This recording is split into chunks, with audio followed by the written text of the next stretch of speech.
that he pulled a lot of those crazy tactics, you know. But the problem was, things really started taking a turn. He thought I was supposed to be taking him out on dates. He wanted me to pay every week. Like when we would go out, he wanted me to start paying and stuff. Holidays, he treated them, y'all, for Christmas, he got me this ugly, like bushy sweater and a cheap cheetah bag. No, I literally, like, it was a $15 bag and the sweater was like $10.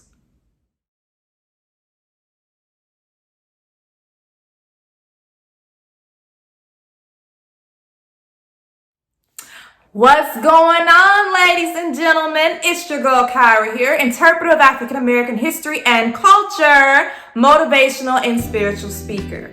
Now, before we get into this video, I would just want to thank each and every last one of you all for so much right now for just supporting my channel. But if you haven't already, please go ahead and like and subscribe to my YouTube channel, and please share this video. Thank you all so much again for all of your support. But a lot of you all have been keeping up with the news here on my channel and on social media. If you follow me on there, please, you'll see my names below, where you can follow me on Instagram and also on Facebook. I'm also on Twitter, but I mean, I'll start putting it, but a lot of people don't really just do Twitter anymore anyway. But if you all know that the news has been circulating that I am beginning the Relationship Goals is reality series, and hopefully, if the Lord says the same, that should be taking place next week.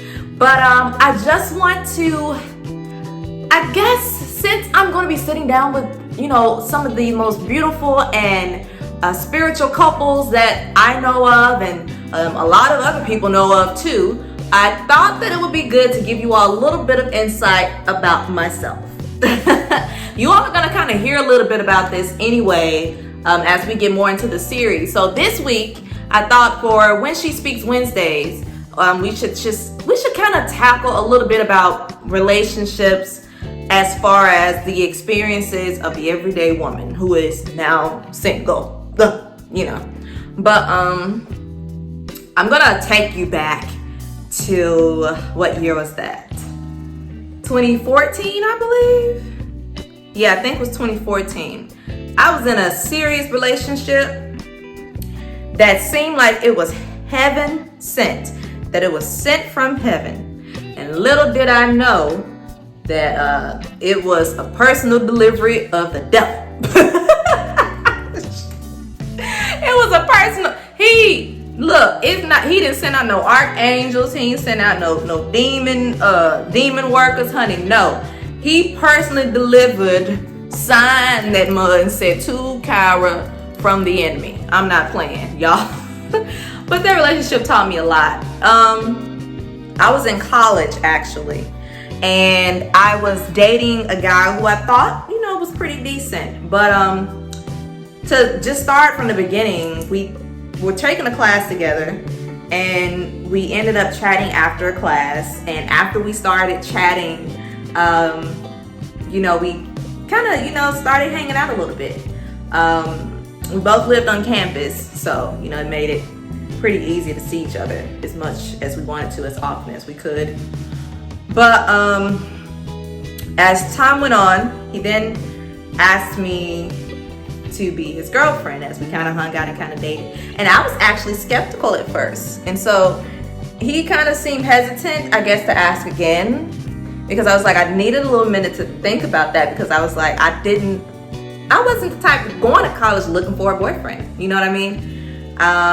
So, because I basically, you know, went in single. The guy who I dated my senior year did some kind of the typical teenage guy stuff.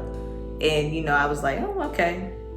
I mean, it was different. The way I viewed relationships in high school was just very different than most girls. A lot of girls took them relationships they was in high school, honey, like they was already married to them dudes. And I was laughing, because I'm like, when I was in high school, I got over a dude in 1 to 2 weeks. Like, and then like, what you say, Andre? You wanted my number? We probably can text sometime, talk. I couldn't go out, y'all, till my junior year in school. Well, really my senior year. My daddy didn't play that stuff. So Anyway, but fast forwarding back to that year. So yeah, he asked me to be his girlfriend. Really hesitant after I had told him the first time, like, you know. So I was like, you know, after we continued to hang out a little bit more, I was like, why don't you ask me again? You know, ask me again. Girl, I must have hesitant the first time for a reason. So I was like, yeah, ask me again. He did, and I said yes. Dun dun dun. So the first few months went pretty well. Okay, you know, like we had fun. We would work out together sometimes, but this is why, ladies, you have to be extra cautious when you are entering in a new relationship. I felt like I did everything, you know, pretty much by the book.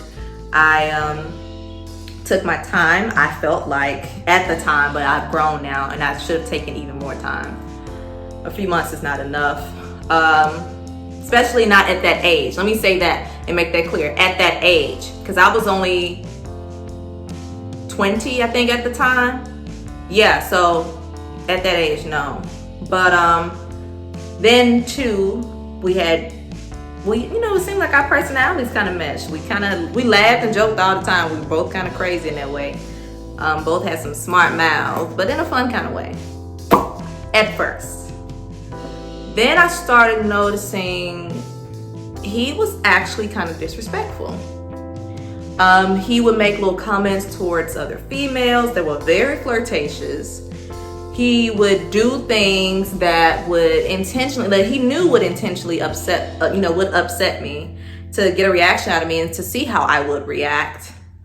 And it was kind of interesting seeing how, you know, things began to play out. It's just like he did a 360 in a matter of like 6 months.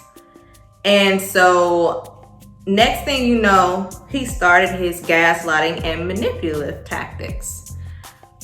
These specific type of guys who have those traits, I just want to let you know right now, ladies, you are not the first one. At that particular age, this is game that they have been running since they were in high school, especially when they are in college. Take your time. I would really advise, unless you're close to the end, like graduating, or if you meet a man who's level-headed and really has God in his life, that's the only time I would say truly just, you know, make it a priority to date. But anyway, I keep digressing though, because I'm thinking about the lessons I learned from this. But yeah, because earlier I said I felt like I did everything kind of by the book, but I didn't, because I didn't consult God about this relationship. I just entered it on my own. And the problem is, a lot of us get into relationship and then we want to go and ask God to bless it after the fact. It don't work like that, homie. Sorry, homie. God don't play that. But yeah, things took a turn, you know. The commentary he would make towards other women. I would distinctly remember one time when we were sitting in the cafeteria and he said something about, because we were sitting at the cafeteria table and I think a couple of his homies had came over to sit and just, I guess, chat with him for a second, whatever. And he made a comment saying like, ooh, that's a lot of Cheetos she got on. And at the time when he said it, I'm like, her back is facing us. So that means you're not only just commenting on her clothing wear in the presence of your girlfriend, you are also commenting on the fact that she has, you know, basically you're commenting on her stature and stuff. You have to see the way he did it. But also, not to mention, that lets me know you're looking at her behind. You're not just looking at no dang cheetah print. Like, if you're looking at fabrics and stuff that close to on the girl, you know, I'm thinking something else going on with you. You know, like you ain't admitted to your truths or something like that. But that's a conversation for another time. But it just was weird as all get out. I'm like, And so I was so ready to leave. But I let him know my weak points. Ladies, never let a man see you tick. If you got the tick-tock on your way to the house, in your car, in your bedroom at home, whatever, don't let him see you tick. If you live with your man, I can't help you there. I'm different. I don't believe in that. You know, living together before marriage. Never have done that. And so in that case, I guess TikTok in your car on your way to work or something. I don't know. When you upset or pissed. But, you know, I think it's crazy that he pulled a lot of those crazy tactics, you know. But the problem was, things really started taking a turn. He thought I was supposed to be taking him out on dates.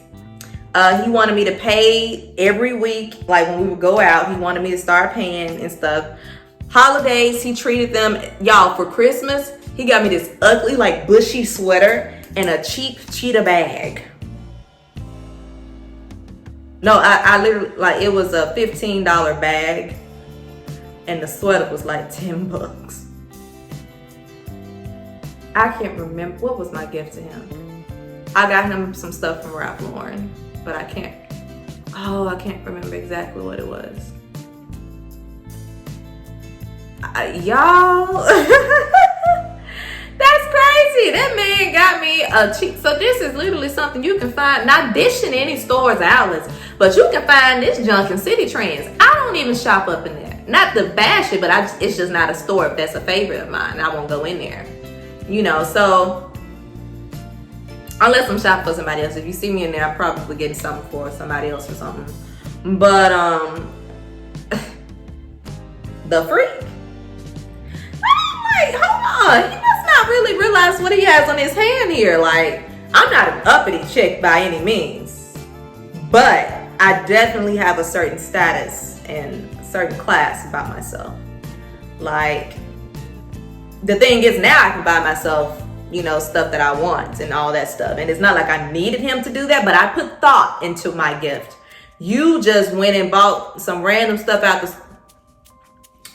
Woo, honey. Okay. But that was one thing. Then my gift for Valentine's Day. It looked like he had bought this stuff. I'm no cussing, you know, religious journey. Progression, not perfection, okay? This stuff... It looked like he had a week already before. The balloon looked halfway deflated. Like, I'm like... I said, either this got to be one of the most narcissistic rascals I have ever met in my life, who's so self-absorbed, but I don't know. But anyway, watch for the signs. Things that are important to you should also be important to him, and also vice versa. But ladies, keep in mind when I say this, because this is gonna have to be like a 2-part series, because I done ran out of time now. But well, it might be a 3-part series. I got some stories, honey, you know. But I will say this: pray before you just say yes to these men. Pray before you just say, yes, I'll be with you. Yes, I'll pray about it. You will save yourself a whole lot of heartache. It's not a rush. It's not a sprint. You are a queen. And I love my sisters. I love you all so much. And that's why I want you all to, if you can avoid it, you want to. Ask many women who've been in relationships, and I'm sure everyone knows or has one in their family. Ask women in your family who have been in a relationship with a man for like 10 years who treated them like nothing but crap or whatever, or was messing around and stuff on them. Because I slick still, I think that he cheated. I just never got any, I never got really any, what you can say, evidence of that exactly. Not fully, wholeheartedly, whatever, anyway. But he did some, y'all, I got some stories, honey. Like, you have no idea. But I'm saying all of this to you because it's so far gone, y'all. I'm in my, I ain't gonna tell y'all my age. Some of y'all might know. But I just want to say, if you can avoid this, if you can avoid going through this, that, and the third, you want to. But pray first. It's vital. It's important. But stay tuned. Please stay tuned. Y'all know how I feel about y'all. I love y'all. I love my loyal viewers. But I just want to say again, thank you all so much for all of the support. Please like and share, subscribe to my YouTube channel, like and share this video. Again, we will be coming back the next following week with, I just love saying this title, y'all. Relationship goals is reality. Because even though I had a few horror stories, these people have inspired me, letting me know that I can still have my happily ever after all. But a good thing to do before you watch the series, because we're going to be using some of the things talked about in this video in the discussion. You want to watch Happily Ever Before by Pastor Michael Todd, but there's another video, also part of the series that you all really should watch. But it's all going to play into it. You're going to know what I'm talking about. Again, I'm out of time now. I just want to say again, thank you all for the support. Make sure you stay up, okay? Stay blessed and stay black.